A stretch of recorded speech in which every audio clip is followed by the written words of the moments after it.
বিশ্ব ক্রিকেট রাজনীতির টানাপোড়েনে উত্তাপ ছড়াচ্ছে দক্ষিণ এশিয়া। মাঠের লড়াইয়ে নামার আগেই মুখোমুখি অবস্থানে ছিল পাকিস্তান, ভারত এবং আইসিসি।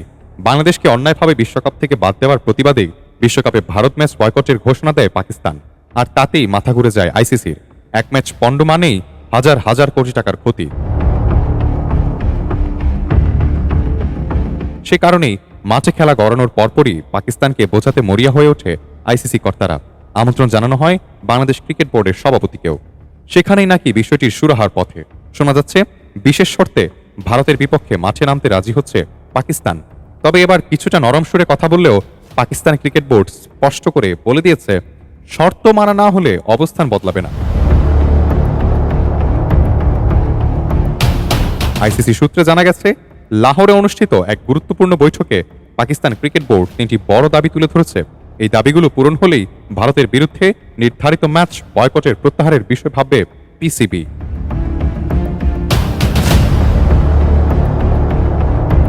পাকিস্তানের প্রথম দাবি আর্থিক। তাদের মতে বাংলাদেশ ক্রিকেট বোর্ডকে আগের তুলনায় বেশি অর্থ দিতে হবে আইসিসিকে। পিসিবির যুক্তি, আন্তর্জাতিক ক্রিকেটে বাংলাদেশের অবদান আগের চেয়ে আয় বৃদ্ধির প্রেক্ষাপটে অবকাঠামো উন্নয়নে বাড়তি অর্থের প্রয়োজন, দর্শক সংখ্যা ও সম্প্রচারে। দ্বিতীয় দাবিটি আরও সংবেদনশীল।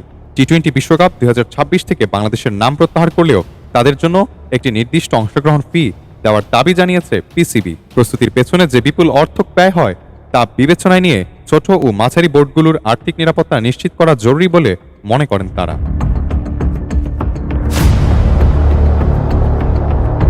তৃতীয় এবং সম্ভবত সবচেয়ে কৌশলগত দাবি হল ভবিষ্যতের একটি আইসিসি ইভেন্ট আয়োজনের শর্ত। পাকিস্তান চায় বাংলাদেশকে সামনে রেখে দক্ষিণ এশিয়ার ক্রিকেট বাজার আরও শক্তিশালী হোক। বাংলাদেশের পর্যাপ্ত অবকাঠামো ও দর্শকপ্রিয়তাকে কাজে লাগিয়ে আইসিসি ইভেন্ট আয়োজনের উভয়ের জন্যই লাভজনক হবে। এই দাবিগুলোর মাঝেই পিসিবি বোর্ডের ভেতরে মতভেদ স্পষ্ট। কিছু কর্মকর্তা মনে করছেন 15 ফেব্রুয়ারি কলম্বোতে ভারতের বিরুদ্ধে ম্যাচ খেলে নেওয়াই বাস্তবসম্মত। তবে বোর্ড চেয়ারম্যান মহসিন নাকভি এখনও অনড়। তিনি বিষয়টি নিয়ে পাকিস্তানের প্রধানমন্ত্রী শাহবাজ শরীফের সঙ্গে আলোচনার পর চূড়ান্ত সিদ্ধান্ত নেবেন। পুরো বিতর্কের সূত্রপাত বাংলাদেশকে কেন্দ্র করে। নিরাপত্তা ঝুঁকি দেখিয়ে ভারত সফরে যেতে অস্বীকার করায় আইসিসি গত মাসে বাংলাদেশকে বিশ্বকাপ থেকে বাদ দেয় এবং বিকল্প হিসেবে স্কটল্যান্ডকে অন্তর্ভুক্ত করে।